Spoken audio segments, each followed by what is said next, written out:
छतरपुर जिले के लवकुशनगर थाना क्षेत्र अंतर्गत ग्राम पंचमपुर में एक युवक की संदिग्ध परिस्थितियों में मौत से हड़कंप मच गया। मृतक गणेश अहिरवार की पत्नी विद्या अहिरवार ने गांव में हुई सामाजिक पंचायत को अपने पति की मौत का जिम्मेदार ठहराया है। आरोप है कि पंचायत में गणेश पर धार्मिक कार्यक्रम कराने का दबाव बनाया गया और ऐसा ना करने पर गांव से बाहर निकालने की धमकी दी गई। पत्नी का कहना है कि इसी मानसिक प्रताड़ना के कारण उसके पति की मौत हुई है। पुलिस ने मामला दर्ज कर पोस्टमार्टम रिपोर्ट के आधार पर जांच शुरू कर दी है। जी, क्या नाम है भैया आपका?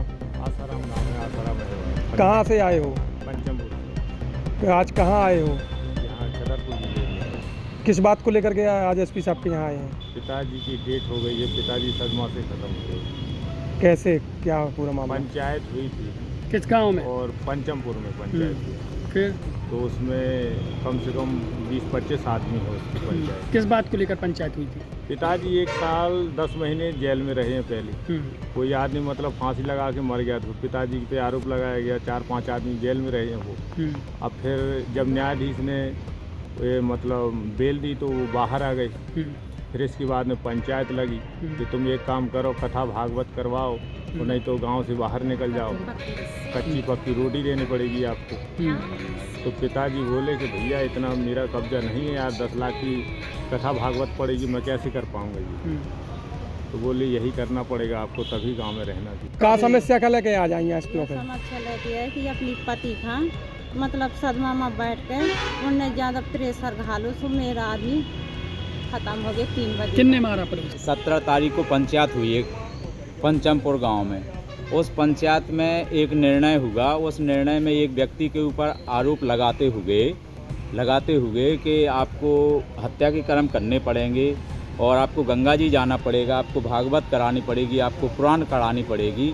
किस एवज में करानी पड़ेगी कि उसी गांव में 1-1.5-2 साल पहले एक व्यक्ति फांसी लगा के ख़त्म हो गया।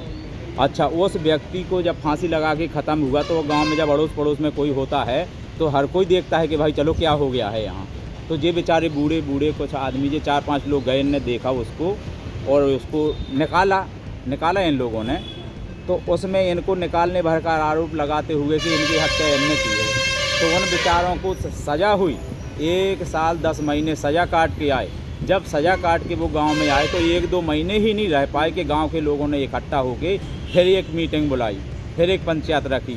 उस पंचायत में निर्णय लिया गया कि जो ये व्यक्ति है गणेश अहिरवार, ये किसी की बात सुनता नहीं है। और सुनता क्यों नहीं है? क्योंकि वो गलत नहीं है। भैया वो गलत नहीं है तो बोले इसको किसी भी तरीके से अपन को झुकाना है, नवाना है। ये बहुत ईमानदार व्यक्ति है, स्वाभिमानी व्यक्ति है। इसकी वजह से गलत पंचायतें नहीं हो पाती हैं, गांव में गलत पंचायतें नहीं हो पाती हैं ऐसे लोगों के द्वारा। तो उन लोगों ने तय किया है कि इसको किसी भी तरीके से दंडित करना है, बुलाओ पंचायत में। तो उन्हीं के समाज के लोगों से बुलवाया गया उसको पंचों के बीच में, और पंचों के बीच में तय किया गया कि आपको हत्या के कर्म करने पड़ेंगे पूरे। वो तो राजकाज का जो होता था तो हो गया है, और आपको हत्या के कर्म करने पड़ेंगे। हत्या के कर्म में आपको गंगा जी जाना पड़ेगा, कच्ची पक्की रोटी करानी पड़ेगी और आपको भागवत पुराण करानी पड़ेगी। अब आप अंदाज करिए, भागवत पुराण और गंगा जी और ये सब खाने पीने का खर्चा, आज आप एक भागवत करवाइए तो कम से कम 5-10 लाख रुपए खर्च आएगा।